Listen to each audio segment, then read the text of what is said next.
12월은 한 해의 마지막 달입니다. 때문에 12월은 한 해를 되돌아보며 새해를 준비하는 달로 사람들의 마음속에 인식되어 있습니다. 그러나 우리 그리스도인들의 마음속에 12월은 무엇보다도 그리스도께서 화육 강세하신 성육신하신 것을 기념하는 성탄의 계절이요 또 성탄의 달로 가장 크게 인식되어야 할 것입니다. 12월은 성탄의 계절입니다. 우리 교회도 성탄의 계절을 알리는 성탄 트리 점등식을 지난 주일에 하였습니다. 어두운 밤을 밝히는 성탄 트리의 불빛이 많은 사람을 예수께로 또 교회로 인도하는 빛이 되기를 소원하였습니다. 성도님 여러분, 성탄절은 하나님의 아들 예수께서 우리 죄를 대속하시기 위해 사람의 몸을 입고 이 땅에 오신 것을 기념하는 날입니다. 그분의 오심은 자기 목숨을 많은 사람들, 아니 저와 여러분의 대속물로 주시기 위함이었습니다. 하나님의 아들이시며 삼위 중 제2위이신 성자 하나님, 하나님의 본체이신 그분께서 우리 같은 죄인을 위해서 생명을 주시려 무죄하신 하나님께서 우리 죄값을 대신 치러주시러 이 땅에 오신 것을 기념하는 날입니다. 때문에 12월이 되면 아직 25일이 많이 남아있지만 성탄의 의미를 자주 기억하고 또 묵상하며 성탄의 기쁨과 소식을 나누는 것 지극히 당연한 것입니다. 세상은 이러한 성탄절의 의미를 전혀 알지 못한 채 또 알려고도 하지 않은 채 저마다 자신들의 방법으로 성탄절을 준비합니다. 눈에 보이는 화려한 장식들로 귀를 즐겁게 하는 음악과 캐롤들로 또 사람의 마음을 기쁘게 하는 선물들로 성탄절을 준비합니다. 이 크리스마스 이브가 되면 유흥가는 발 디딜 틈이 없을 정도로 사람들로 꽉 찹니다. 그날에는 호텔과 여관의 객실이 꽉 찬다고 합니다. 방이 모자라서 일찌감치 예약을 하지 않으면 방을 구할 수조차 없다고 합니다. 스스로는 죄 문제를 해결할 수 없는 죄인들을 위해서 하늘 부자를 버리고 이 땅에 내려오신 우리 죄인과 같은 사람의 모습으로 비하하신 구주 예수님께 경배해야 될 그날을 음란과 쾌락이라는 죄인의 본성을 만족시키기 위한 날로, 어두움의 날로, 죄악이 사무치는 날로 이 세상은 성탄절을 그렇게 준비하는 것입니다. 우리 그리스도인의 성탄절 준비는 이것과는 달라야 합니다. 그리스도인의 성탄절 준비는 동방 박사들이 그랬던 것처럼 이 땅에 오신 구세주 예수님을 경배하기 위한 준비, 우리를 살리려 이 땅에 오신 구주 예수님께 영광을 돌리기 위한 준비로 가득 차야 하는 것입니다. 오늘 말씀을 통해서 구원받은 신자, 그리스도인의 성탄절 준비는 어떠해야 하는지 깨닫는 시간이 되기를 바랍니다. 그리스도인의 성탄절 준비, 첫 번째로는 회개의 심령입니다. 다 함께 누가복음 3장 1절 말씀을 읽겠습니다. 시작. 디베르 가이사가 위에 있은지 15해 곧 본디오 빌라도가 유대 총독으로 헤롯이 갈릴리의 분봉왕으로 그 동생 빌립이 이두레와 드라고니 지방의 분봉왕으로 루사니아가 아빌레네의 분봉왕으로 라고 했습니다. 디베르 가이사는 AD 13년에서 37년까지 로마 제국을 통치한 로마의 제2대 황제 티베리우스 율리우스 케사르입니다. 이어서 등장하는 본디오 빌라도는 로마가 유대 지방에 파송한 제6대 총독으로 잘 아시다시피 예수님께 십자가형을 선고한 인물입니다. 이어서 기록된 갈릴리의 분봉왕 헤롯은 헤롯 안디바를 말합니다. 이 헤롯 안디바는 유대인의 왕으로 오신 예수님의 탄생을 감지한 후에 베들레헴의 2살 아래 아기를 모두 죽였던 헤롯 대왕의 아들입니다. 이 분봉왕이란 말은 원래 한 지역을 4등분했을 때 그 중에서 분할된 한 지역을 다스리는 통치자를 의미하는데, 여기서는 제국 내에 분할된 여러 작은 지역 중에 한 지역을 다스리는 통치자라는 의미로 사용되었습니다. 이어서 기록된 빌립과 루사니아 역시 당시 로마 제국이 파송한 각 지역의 통치자들입니다. 이어지는 3장 2절에 안나스와 가야바가 대제사장으로 있을 때라고 했습니다. 이 당시 로마 제국은 자기들의 입맛에 맞는 대제사장을 마음대로 임명하고 해임하였습니다. 원래 대제사장은 한 번 임명되면 평생 그 직분을 감당하는 종신직으로 한 사람만 직분을 감당하게 되어 있었습니다. 그런데 로마 제국이 정치적인 목적으로 이 대제사장을 마음대로 임명하고 또 파면했기 때문에 이 종신직인 대제사장이 2명 이상 공존하는 일이 벌어졌던 것입니다. 이 본문에 먼저 등장한 안나스는 이미 파면된, 로마에 의해서 파면된 대제사장, 가야바는 새로 임명된 대제사장이었지만 이 파면 이후에도 여전히 안나스가 이 실질적인 영향력을 발휘하고 있었기 때문에 이 누가복음의 기록자 누가가 두 사람을 모두 대제사장으로 기록했던 것입니다. 아무튼 누가복음 3장 1절은 당시의 정치적 배경을, 또 3장 2절은 종교적 배경을 설명하고 있습니다. 이러한 역사적인 배경 설명은 이제 말하고자 하는 세례 요한이라고 하는 인물이 실존했던 인물이며 이어지는 이야기가 역사적 사실이라고 하는 것을 뒷받침해주는 근거로 제시된 것입니다. 계속되는 말씀에 하나님의 말씀이 빈들에서 사가랴의 아들 요한에게 임한지라고 했습니다. 이것은 앞으로 펼쳐질 세례 요한의 사역이 이 세례 요한 자신의 뜻이나 사람의 뜻이 아니라 하나님께로부터 온 것임을, 그의 사역이 구약 선지자의 사명을 계승한 것임을, 그의 메시지의 신적 기원성을 나타내 줍니다. 우리 이어지는 3절 말씀을 다 함께 읽겠습니다. 시작. 요한이 요단강 부근 각처에 와서 죄사함을 얻게 하는 회개의 세례를 전파하니. 아멘. 요한이 요단강 부근 각처, 즉 이 곳곳에서 이 죄사함을 얻게 하는 회개의 세례를 전파했다고 했습니다. 이 죄사함을 얻게 하는 회개의 세례라는 표현은 이 세례 자체가 죄사함을 준다는 뜻은 아닙니다. 이 본문의 표현은 세례 요한이 죄사함을 받기 위해서 회개할 것을 선포하고 그리고 회개한 자들에게 세례를 베풀었다는 뜻입니다. 요한은 회개의 세례를 베풀기 전에 먼저 회개의 메시지를 전파했습니다. 이 동일한 장면을 기록한 마태복음 3장 2절은 회개하라, 천국이 가까웠느니라고 세례 요한이 선포한 메시지를 기록하고 있습니다. 이어지는 4절에서 6절 말씀은 세례 요한의 사역이 이사야 40장 3절에 기록된 예언의 성취임을 나타내 주고 있습니다. 우리 다 함께 읽도록 하겠습니다. 시작. 선지자 이사야의 책에 쓴 바 광야에 외치는 자의 소리가 있어 가로되 너희는 주의 길을 예비하라. 그의 첩경을 평탄케 하라. 모든 골짜기가 메워지고 모든 산과 작은 산이 낮아지고 굽은 것이 굳어지고 험한 길이 평탄하여질 것이요 모든 육체가 하나님의 구원하심을 보리라 함과 같으니라. 아멘. 광야에 외치는 자의 소리, 세례 요한의 설교입니다.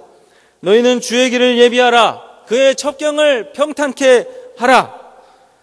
세례 요한의 사역은 예수님께서 오실 길을 예비하는 것, 길을 곧게 닦아서 앞으로 베푸실 구원 사역을 미리 준비한 것이었습니다. 그리고 그 준비는 위에서 선포한 바 죄인들이 구원주 예수님께 영접될 수 있도록 그 마음을 바르게 하는 것, 즉 회개하는 것이었습니다. 회개는 완전한 방향전환, 돌이킴을 뜻합니다. 죄가 이쪽에 있고 하나님이 반대편에 계시다고 할 때 죄를 향해서 서 있던 사람이 완전히 방향을 돌이켜서 돌아서서 하나님을 향해 서는 것, 이것이 바로 회개입니다. 이 죄를 향해 있던 마음을 바꿔서 하나님을 향하는 것, 이것이 바로 회개인 것입니다. 이 같은 세례 요한의 사역으로 나타날 결과는 모든 골짜기가 메워지고 모든 산과 작은 산이 낮아지고 굽은 것이 곧아지고 험한 길이 평탄하여지는 것이라고 했습니다. 움푹 파여 있었고 또 높이 솟아 있었으며 울퉁불퉁하고 굽이져서 주님을 제대로 볼 수 없었던 죄악된 마음, 이 주님을 만나기에는 첩첩산중에 죄로 가로막혔던 마음이 곧은 대로로 정비가 되어서 예수님을 영접할 수 있는 준비가 되는 것입니다. 세례 요한이 성탄을 준비하며 선포했던 메시지, 다름 아닌 회개였습니다. 지금 이 자리에 앉은 우리는 이미 예수님을 믿고 구원받은 자들입니다. 죄 사함을 받은 자들입니다. 의인의 신분을 획득한 사람들입니다. 그러나 이 세상에 있는 동안은 여전히 죄인의 삶을 사는 사람들입니다. 그저 용서받은 죄인일 뿐인 것입니다. 그렇다면 이 성탄을 준비하는 그리스도인들이 가장 먼저 해야 될 준비가 무엇이겠습니까? 우리 죄를 씻어주시려고 화육강세하신 우리 구주 예수님을 기념하는 날, 감사하는 날, 경배하는 날을 기다리는 우리의 준비는 어떠해야 하겠습니까? 그분을 경배하기에 합당한 마음을 준비하는 것, 우리 마음 상태를 점검하고 또 죄에서 돌이키는 것입니다.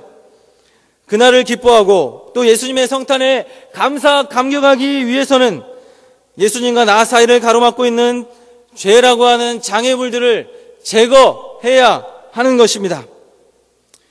구원인의 합당한 삶을 살고 있는지 자신의 마음을 살피고 어긋나고 삐뚤어진 마음이 있다면 바로 잡아야 하는 것입니다. 예수님과 나 사이에 어떤 죄들이 길을 막고 있는가? 어떤 죄들이 그 길을 깊게 파헤쳐 놓아서 주님과 교제하는 것을 어렵게 하고 있는가? 어떤 죄들이 높이 솟아올라서 주님과 나 사이를 가로막고 있는가? 어떤 죄들이 마음의 길을 굽게 하여서 주님이 시야에 안 들어오게 하는가? 어떤 죄들이 마음의 길을 울퉁불퉁하게 하여 주님을 만나러 가는 길을 험하고 어렵게 하는지 살펴보고 그 죄에서 돌이키는 회개의 심령을 준비해야 하는 것입니다. 이런 심령이 준비되어 있지 않다면 우리가 성탄절에 누리는 기쁨과 즐거움은 이 세상 사람들과 별반 다를 바가 없을 것입니다. 죄 문제를 해결해 주기 위해 이 땅에 오신 예수님을 기념하는데 우리 마음이 여전히 죄로 가득하다면 어떻게 죄사함에 감격하는 마음을 품을 수가 있겠습니까? 회개의 심령을 소유한 자가 죄사함의 감격과 은혜를 누릴 수 있는 것입니다. 12월의 남은 기간 회개하는 심령을 통해 구세주 예수님께 합당한 경배를 준비하는 경영의 성도님들이 되시기를 바랍니다. 우리 그리스도인의 성탄절 준비, 두 번째로는 회개에 합당한 삶입니다. 다 함께 누가복음 3장 7절을 읽겠습니다. 시작. 요한이 세례받으러 나오는 무리에게 이르되 독사의 자식들아 누가 너희를 가르쳐 장차 올 진노를 피하라 하더냐. 이 마태복음 3장 7절은 이 본문에 나온 무리에 대해서 많은 바리새인과 사두개인이라고 명시하고 있습니다. 다른 사람들도 많이 있었겠지만 이 메시지의 주된 타깃이 바리새인과 사두개인이었기 때문에 마태가 아마 이들을 유독 명시해서 기록했을 것입니다. 잘 아시다시피 이들은 자신들을 의인이라고 자부하는 종교 지도자들이었지만 속에는 악한 마음이 가득한 위선자들이었습니다. 회개의 심령 없이 종교적 위선과 거짓 그리고 기만으로 가득 찬 이들에게 요한은 독사의 자식이라는 표현을 사용해가며 독서를 퍼부었습니다. 이 자기의라고 하는 맹독을 가득히 품고 있어서 조금도 회개할 줄 모르는 이들, 남을 판단하고 정죄하며 이 종교 지도자임에도 불구하고 한 사람도 참된 구원으로 인도하지 못하는 이들, 오히려 사람들을 만나는 족족 멸망의 구덩이로 이끄는 이들, 무는 사람마다 죽이는 파괴적 성격을 가진 이들을 향해서 세례 요한이 독서를 퍼부었던 것입니다. 그리고 난 후에 요한은 이들에게 정말 필요한 것이 무엇인지 교훈하고 있습니다. 우리 다 함께 3장 8절에서 9절 말씀을 읽겠습니다. 시작. 그러므로 회개에 합당한 열매를 맺고 속으로 아브라함이 우리 조상이라 말하지 말라. 내가 너희에게 이르노니 하나님이 능히 이 돌들로도 아브라함의 자손이 되게 하시리라. 이미 도끼가 나무 뿌리에 놓였으니 좋은 열매 맺지 아니하는 나무마다 찍혀 불에 던지우리라. 아멘. 이들에게 필요한 것은 혈통적 아브라함의 자손이라, 선민이라, 따라서 의인이라는 자부심이 아니라 회개에 합당한 열매를 맺는 것이었습니다. 회개의 심령에 따라오는 삶의 모습, 혈통이 아닌 영적인 아브라함의 자손의 삶 속에서 묻어나는 아브라함의 행사였습니다. 하나님은 돌들로도 아브라함의 자손이 되게 하실 수 있었습니다. 그러나 돌들이 혈통적 아브라함의 자손이 된다고 해서 죄를 용서받거나 의인이 되거나 구원받는 것은 아니었습니다. 아브라함이 우리 조상이라고 자랑할 수 있으려면 회개의 심령이 회개에 합당한 삶의 열매로 나타나는 영적 아브라함의 자손이 되어야 함을 가르치면서 그런 삶이 없다면 찍혀 불에 던지우는 심판만이 있음을 세례 요한이 경고했던 것입니다. 이 말을 들은 무리들은 회개에 합당한 열매를 맺는 것이 어떠한 것인지 물었습니다. 우리 다 함께 누가복음 3장 10절에서 14절 말씀 읽도록 하겠습니다. 시작. 무리가 물어 가로되 그러하면 우리가 무엇을 하리이까? 대답하여 가로되 옷 두 벌 있는 자는 옷 없는 자에게 나눠줄 것이요 먹을 것이 있는 자도 그렇게 할 것이니라 하고 세리들도 세례를 받고자 하여 와서 가로되 선생이여 우리는 무엇을 하리이까 하매 가로되 정한 새 외에는 늑증치 말라 하고 군병들도 물어 가로되 우리는 무엇을 하리이까 하매 가로되 사람에게 강포하지 말며 무수하지 말고 받는 요를 족한 줄로 알라 하니라. 아멘. 우리가 무엇을 하리이까? 라는 무리의 질문에 세례 요한은 먼저 옷과 음식, 즉 가진 것을 나눠주라고 했습니다. 이 본문의 옷은 당시에 팔레스타인 사람들이 외투 안에 입었던 속옷의 일종입니다. 팔레스타인 지역은 낮과 밤의 기온차가 심하기 때문에 추운 밤중에는 두 개의 속옷을 입기도 했습니다.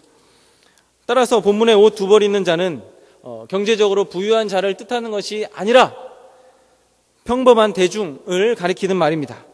부유한 계층이 아닐지라도 자기보다 더 가난한 자들에게 베풀라고 하는 것이 세례 요한의 교훈인 것입니다. 이 당시 유대 민중들에게 부도덕한 행동으로 비난과 멸시를 받던 두 계층 세리와 군병들의 질문에도 요한이 대답합니다. 세리들도 세례를 받고자 하여 와서 가로되 선생이여 우리는 무엇을 하리이까 하매 가로되 정한 새 외에는 늑증치 말라 하고 군병들도 물어 가로되 우리는 무엇을 하리이까 하매 가로되 사람에게 강포하지 말며 무수하지 말고 받는 요를 족한 줄로 알라고 했습니다. 당시 조세책에는 로마 정부가 각 지역의 통치자들에게 세금 거둘 권리를 주는 대신에 일정액을 정부에 상납하게 하는 체계였습니다.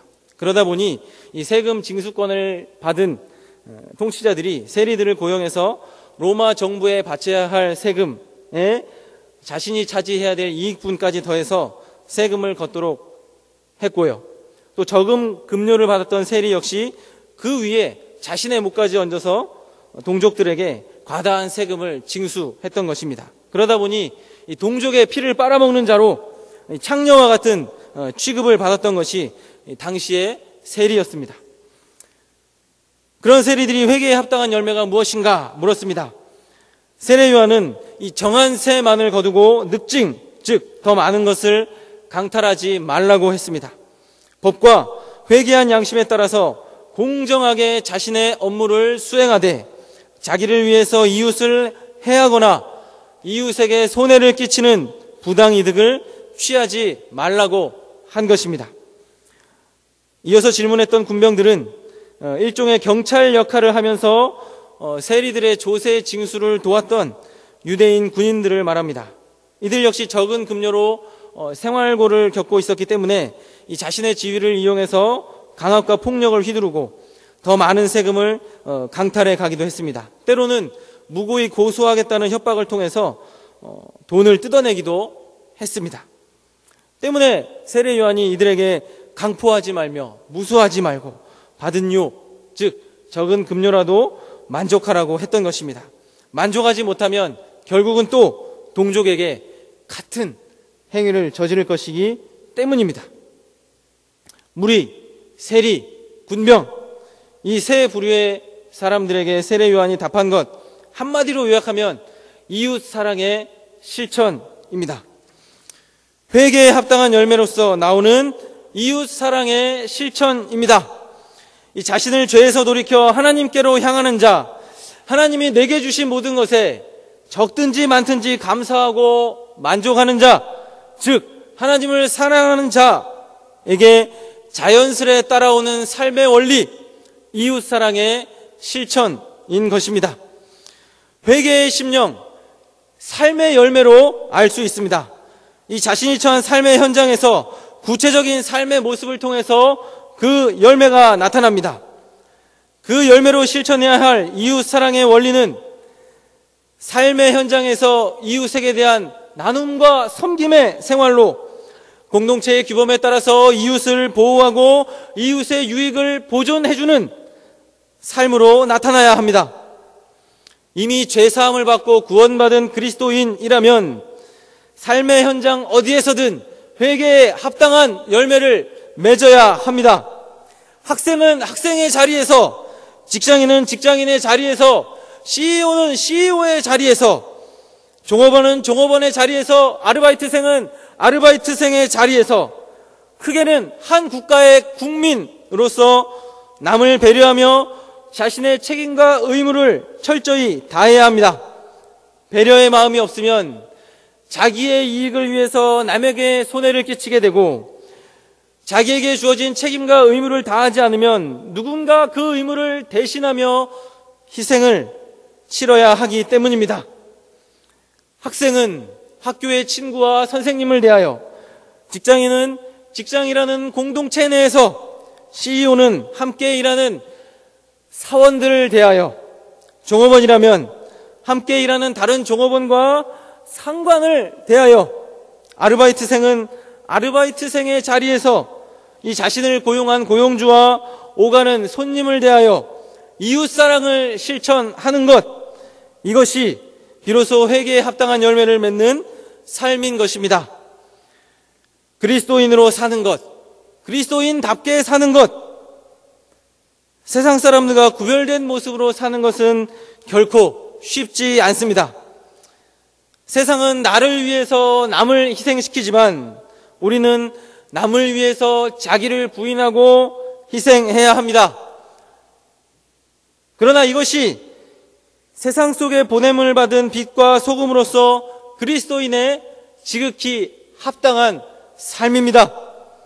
죄사함을 받은 자, 구원의 은혜를 받은 자가 반드시 살아야만 하는, 살아내야만 하는 삶이 이것인 것입니다. 우리 교회 승합차에는 사방에 경양교회 이름이 크게 붙어 있습니다. 그것은 교회 차를 운전하는 사람이 적어도 기독교인이거나 또는 교역자라고 하는 것을 다른 운전자들이 알고 있다는 뜻입니다. 이러한 상황은 저를 비롯한 교회 차량 운전자에게 많은 제약을 가져옵니다. 이 얌체 같은 운전자에게도 그리스도인이라는 사실 때문에 양보해야 합니다. 남들이 험한 운전을 해도 남들은 욕할지언정 저는 뭐라고 한마디 할 수가 없습니다. 비상등도 왜 이렇게 자주 켜야 됩니까? 이 약간이라도 다른 운전자가 서운해하거나 아니면 기분 상할 만한 일이 있다 싶으면 바로 비상등을 켜서 사과 내지는 감사의 표현을 해야 하는 것입니다. 그렇게 이웃사랑을 사소하게나마 실천하지 않으면 기독교인이 비난을 받고 기독교와 교회가 비난을 받고 결국 우리 주님의 영광을 가리게 되기 때문입니다. 회개에 합당한 열매는 뭔가 새롭거나 특별한 것을 말하는 것은 아닙니다. 우리가 현재 살고 있는 삶의 현장에서 삶 속에서 맺을 수 있는 실제적이요 또 구체적인 열매입니다. 구원받았지만, 죄 용서받았지만 아직도 남아있는 죄인의 습성 때문에 갖고 있는 나쁜 행실을 버리고 나보다 남을 생각하는 이웃사랑을 실천함으로 회개에 합당한 열매를 맺는 성도님들 되시기 바랍니다. 성도 여러분, 우리 헌신하시는 30에서 33 남전도회 회원 여러분, 우리는 지금 예수님의 권위가 땅에 떨어진 시대를 살고 있습니다. 그리스도인들이 더 욕을 먹고 교회가 더 욕을 먹는 시대를 살고 있습니다. 하나님을 대적하며 교회를 대적하는 세상의 원래 습성을 생각할 때 어찌 보면 당연한 것이기도 합니다. 그러나 그리스도인들의 합당치 못한 행실로 이러한 현실을 자초한 아쉬운 측면이 있는 것을 우리가 부인할 수는 없습니다. 어떨 때 우리가 세상의 빛으로 어두운 세상을 밝히는 이 성탄 트리의 역할을 제대로 할 수 있겠습니까?